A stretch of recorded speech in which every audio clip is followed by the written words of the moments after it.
Hello दोस्तों, आप CSC centre चलाते हैं, आप बीएलई हैं और आप चाहते हैं पैन कार्ड का अपडेशन।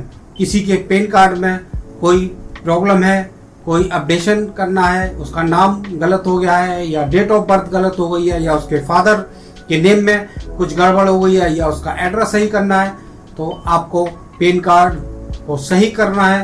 तो आप कैसे सही करेंगे, इस वीडियो में मैं आपको डिटेल से बताने जा रहा हूँ। मैं फरजंद अली और आप देख रहे हैं मेरा चैनल फरजंद अली वॉइस। आप देखना चाहते हैं नई नई जानकारी की वीडियो, आप देखना चाहते हैं सीएससी के सर्विसेज से रिलेटेड वीडियो, या आप देखना चाहते हैं इनकम टैक्स और जीएसटी की अपडेट्स, या आप इनकम टैक्स की रिटर्न फाइल करना या जीएसटी की रिटर्न कैसे फाइल की जाती है, जीएसटी का रजिस्ट्रेशन कैसे मिलता है, इसके साथ साथ क्या क्या नई नई अपडेट आई है। मैं अपनी वीडियो में अपने चैनल पर नई नई वीडियो डालता हूं अपडेशन के साथ, तो जुड़े रहिए मेरे चैनल के साथ। और आपने अभी तक मेरे चैनल फरजंद अली वॉइस को सब्सक्राइब नहीं किया है तो प्लीज सब्सक्राइब कर लीजिएगा।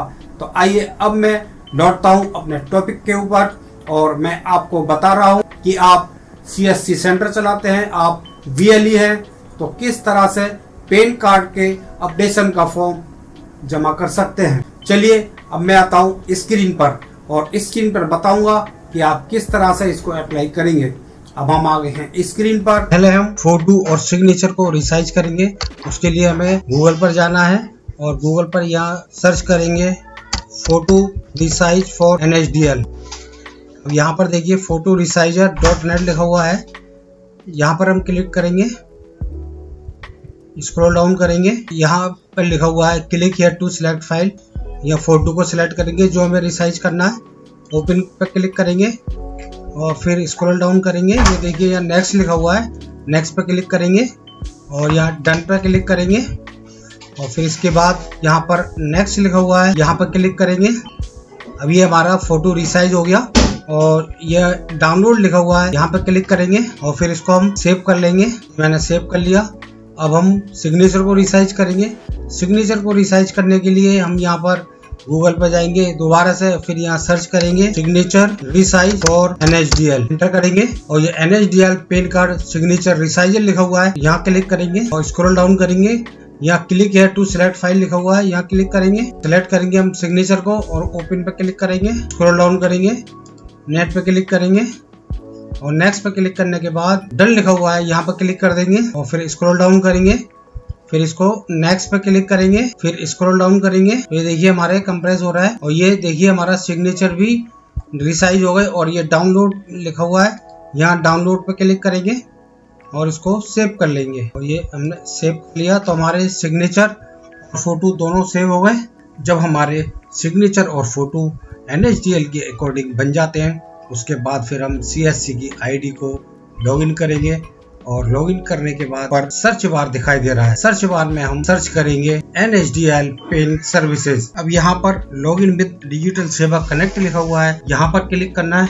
अब ये NHDL की वेबसाइट से कनेक्ट हो गया है और यह साइट में लिखा हुआ है न्यू पेन एप्लीकेशन और पेन चेंज करेक्शन। तो हमें यहाँ पर पेन को अपडेट करने की एप्लीकेशन देनी है, तो हम नीचे वाले पे क्लिक करेंगे पेन चेंज करेक्शन पर। अब यहाँ पर दो ऑप्शन है, स्कैन बेस्ड ई साइन और eKYC। स्कैन बेस्ड में हमें आधार से ऑथेंटिकेशन करना पड़ता है और eKYC में हमें बायोमेट्रिक ऑथेंटिकेशन करना होता है। तो हम अभी बायोमेट्रिक से नहीं कर रहे हैं, अभी हम आधार ऑथेंटिकेशन के थ्रू ये एप्लीकेशन दे रहे हैं। तो हम यहाँ पर स्कैन बेस्ड ई साइन को सिलेक्ट करेंगे और फिर देखिए यहाँ पर सिलेक्ट एप्लीकेशन टाइप, उसमें हमें चेंज एंड करेक्शन फॉर्म पे सिलेक्ट करना है और फिर यहाँ पर अपना पेन नंबर डालना है जिस किसी का भी करेक्शन करना हो, और यहाँ कैटेगरी इंडिविजुअल होगी और यहाँ पर सिलेक्ट पेन टाइप में हमें फिजिकल और ई पेन कार्ड दोनों चाहिए, तो दोनों वाला ऑप्शन है उसको सिलेक्ट करेंगे और फिर इसके बाद है जो भी नाम आधार कार्ड में दिया हुआ है वो हम यहाँ पर नाम डालेंगे और फिर डेट ऑफ बर्थ को सिलेक्ट करेंगे और वह डेट होना चाहिए आधार कार्ड की, जो आधार कार्ड में डेट दी हुई है वही यहाँ पर हम सिलेक्ट करेंगे और फिर इसको सबमिट लिखा हुआ है, सबमिट पे क्लिक कर देंगे। अब यहाँ पर लिखा है प्रोसीड टू NSDL, यहाँ पर क्लिक करेंगे और इसको एग्री लिखा हुआ है, यहाँ एग्री पे क्लिक करेंगे। अब यहाँ पर देखिए मोबाइल नंबर कौन सा डलना है, तो यहाँ पर मोबाइल नंबर डलना होता है BLE का, जिसकी CSC की ID है। सबसे पहले अगर आप पैन कार्ड बना रहे हैं तो उसको अपना मोबाइल नंबर रजिस्टर्ड करना पड़ेगा। ऊपर रजिस्टर्ड लिखा हुआ है, वहाँ पर क्लिक करेंगे, फिर आपका मोबाइल नंबर रजिस्टर्ड हो जाएगा OTP के साथ। तो रजिस्टर्ड एक बार करना होता है और जब आप दोबारा बनाएंगे तो फिर आपको रजिस्टर की जरूरत नहीं है, सिर्फ आपको यहाँ पर अपना मोबाइल नंबर देना है और मोबाइल नंबर देने के बाद फिर OTP जाएगा आपके नंबर पर और फिर आपको OTP देना होता है। देखिए यहाँ पर मैंने अपना मोबाइल नंबर दे दिया। OTP देने के बाद यहाँ पर सबमिट पे क्लिक कर देंगे और ये मैंने सबमिट पे क्लिक कर दिया। अब यहाँ पर पर्सनल डिटेल देनी है जिसका भी आधार कार्ड बन रहा है। अब यहाँ पर डिटेल देनी है जिसका भी पैन कार्ड बन रहा है और डिटेल सारी आधार कार्ड के हिसाब से देनी होती है। यहाँ पर आधार नंबर देंगे और फिर यहाँ पर फिर नाम देंगे और फिर यहाँ पर टाइटल में सिलेक्ट करना है कि श्री है, श्रीमती है या कुमारी है और उसके बाद फिर यहाँ पर नाम देना है। नाम का ध्यान रखिएगा, पहले लास्ट नेम दिया जाता है और फिर फर्स्ट नेम दिया जाता है और फिर मिडिल नेम दिया जाता है। डेट ऑफ बर्थ यहाँ पर ऑटोमेटिक आ गई है जो हमने पहले दी थी। यहाँ पर जेंडर सिलेक्ट करेंगे और जेंडर सिलेक्ट करने के बाद नीचे यहाँ पर एक्सेप्ट करेंगे और यहाँ पर सिलेक्ट करेंगे और इसको सबमिट पे क्लिक करेंगे। ये मैंने सबमिट पे क्लिक कर दिया और अब इसको स्क्रॉल डाउन करेंगे। यहाँ पर देखिए फोटो मिसमैच, सिग्नेचर मिसमैच यहाँ पर ऑलरेडी टिक हुआ है, तो हमारे ये दोबारा आएंगे। नेक्स्ट पे क्लिक करेंगे। अब यहाँ पर पेरेंट्स से डिटेल देनी है। अब यहाँ पर आप देखेंगे तो फादर्स नेम है और मदर्स नेम है। तो ऊपर सबसे पहले हमें सिलेक्ट करना है कि आप मदर का नेम देना चाहते हैं, क्या आपकी मदर सेपरेट है, लेकिन अगर नहीं है तो नहीं पे सिलेक्ट करेंगे और फिर फादर का नेम देंगे। तो फादर के नेम में लास्ट नेम पहले देंगे और फर्स्ट नेम उसके बाद देंगे, फिर लास्ट में देंगे मिडिल नेम और फिर री इंटर फादर्स नेम जो ऊपर दिए हुए हैं वही सेम नीचे वाली कॉलम में रीड करेंगे। अब नीचे देखिएगा ऑप्शन है कि आपको कार्ड पर मदर का नाम चाहिए या फादर का। तो आपको जो भी चाहिए, अगर फादर का चाहिए तो फादर को सिलेक्ट करेंगे और सिलेक्ट करने के बाद फिर इसको नेक्स्ट पे क्लिक करेंगे। अब यहाँ पर है whether physical PAN card is required. अगर आपको फिजिकल रिक्वायर्ड है तो यस करेंगे, क्योंकि हम पैन कार्ड को दोबारा मंगाने के लिए कर रहे हैं तो हम जाहिर सी बात है हमें फिजिकल पैन कार्ड ही चाहिए, तो हम यस करेंगे। फिर नीचे टेलीफोन नंबर यानी मोबाइल नंबर देंगे अपना। अब यहाँ पर मोबाइल नंबर देंगे जिसका पैन कार्ड बन रहा है उसका और ईमेल आईडी भी हमें क्लाइंट का ही देना है जिसका पैन कार्ड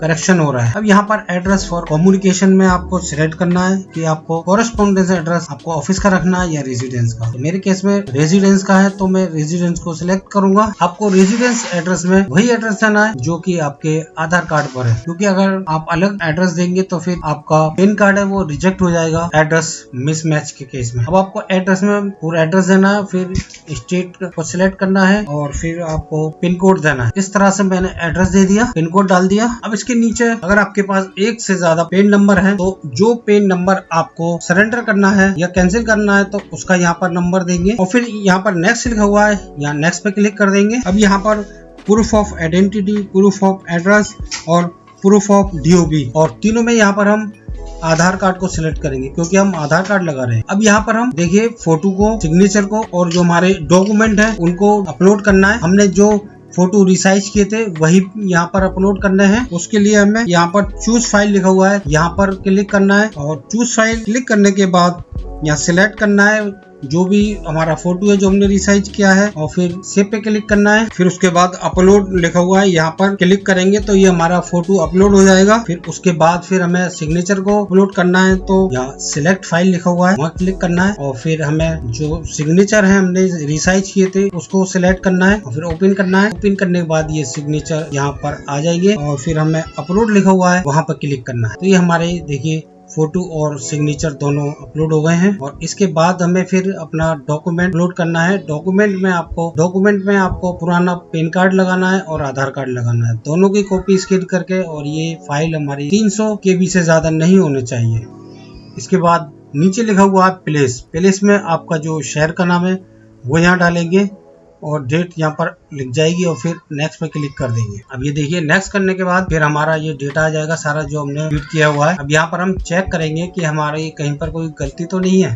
अगर कोई गलती है तो फिर आप एडिट पे क्लिक करके उसको सही कर सकते हैं। मेरे केस में थोड़ी एक गलती थी, मैंने एडिट किया और एडिट करने के बाद फिर मैंने उसको सही किया और सही करने के बाद फिर यहाँ पर देखिए सबमिट लिखा हुआ है, सबमिट पे क्लिक कर देंगे और फिर यहाँ पर कंफर्म पे क्लिक कर देंगे। और फिर अब हमें क्या करना, ई साइन ऑथेंटिकेशन। तो यहाँ पर OTP बेस्ड ई साइन लिखा हुआ है, यहाँ पर क्लिक करेंगे। अब यहाँ पर आधार नंबर देना है, आधार नंबर में जो भी मोबाइल नंबर है उस पर OTP जाएगा और फिर यहाँ पर सेंड OTP लिखा हुआ है, यहाँ क्लिक कर देंगे। तो देखिए यहाँ OTP हमारा चला गया है जिसका आधार है। OTP देने के बाद वेरीफाई OTP पे क्लिक करेंगे। अब ये OTP वेरीफाई हो गया है। यहाँ पर देखिए लिखा हुआ आ गया, please pay now to submit your application. तो यहाँ पे नाउ लिखा हुआ है, यहाँ पर हम क्लिक करेंगे। अब यहाँ पर 107 रुपए लिखे हुए हैं और रसीद में लिखा हुआ होगा 107 रुपए, लेकिन आपके वॉलेट से लगभग 97 रुपए करीब कटेंगे। आगे बढ़ते हैं, ये पे नाउ पे क्लिक करेंगे। अभी हमने पे नाउ पे क्लिक कर दिए। अब यहाँ पर जो हमारी लॉगिन आईडी है उसका पासवर्ड देंगे और फिर उसके बाद जो वॉलेट का पिन नंबर है वो देंगे यहाँ पर। अब देखिए यहाँ पर 96 रुपए 81 पैसे आपके वॉलेट से कम होंगे, यानी इसके चार्जेस लगेंगे। अभी वॉलेट का पिन नंबर देने के बाद यहाँ पर पे पे क्लिक करेंगे। अब देखिए जैसे ही पेमेंट हुई वैसे ही यहाँ पर लिखा हुआ आ गया, your application is submitted successfully, यानी हमारी एप्लीकेशन सबमिट हो गई है सक्सेसफुली। और अब इसकी रिसिप्ट लेनी है, तो रिसिप्ट गई है उस ईमेल पर जो आपने ईमेल दिया था। तो हम ईमेल को खोल कर देखेंगे। ये देखिए हमने ईमेल को खोल के देखा तो हमारी 2 फाइल है उसके अंदर, एक फॉर्म है और एक रिसिप्ट है। तो हम फॉर्म को डाउनलोड करेंगे तो उस पर यहाँ पर देखिए क्लिक करेंगे और इसको पाथ देंगे और इसको हम सेव कर लेंगे। फिर इसके बाद रिसिप्ट है, रिसिप्ट पे क्लिक करेंगे और फिर ये पाथ देंगे और ये इसको हम अपने सिस्टम में सेव कर लेंगे। तो ये हमारे दोनों डाउनलोड हो गई। तो अब दिखा रहा हूँ मैं आपको फॉर्म और रिसिप्ट। तो ये देखिए फॉर्म है और ये देखिए रिसिप्ट है। तो हमारी रिसिप्ट और फॉर्म दोनों डाउनलोड हो गए। तो इस तरह से ये हमारा फॉर्म अप्लाई हो गया है, सबमिट हो गया है। देखिए रिसिप्ट पर ऊपर नंबर लिखा हुआ है, तो आप टाइम टू टाइम इसको NSDL पिन स्टेटस पे जाकर के इसको चेक कर सकते हैं इसका करंट स्टेटस क्या है। और फिर आपका हफ्ता 10 दिन में पैन कार्ड पहुंच जाएगा उस एड्रेस पर जो एड्रेस फॉर्म में फिल किया था। तो दोस्तों मैंने इस वीडियो में आपको डिटेल से बताया कि आप एक VLE है, आप CSC सेंटर यानी कॉमन सर्विस सेंटर चलाते हैं, तो पैन कार्ड के अपडेशन के लिए फॉर्म किस तरह से अप्लाई कर सकते हैं। आपको ये मेरा वीडियो पसंद आया होगा और आप सीख गए होंगे और अब आप खुद अपने आप अप्लाई कर सकते हैं। तो ये मेरा वीडियो आपको बहुत पसंद आया होगा और आपका काम का होगा। अगर मेरा ये वीडियो पसंद आया हो तो मेरी इस वीडियो को ज़्यादा से ज़्यादा शेयर कीजिएगा और लाइक कीजिएगा। और आपने अभी भी मेरे चैनल फरजंद अली वॉइस को सब्सक्राइब नहीं किया है तो प्लीज सब्सक्राइब कर लीजिएगा। Thanks for watching this video.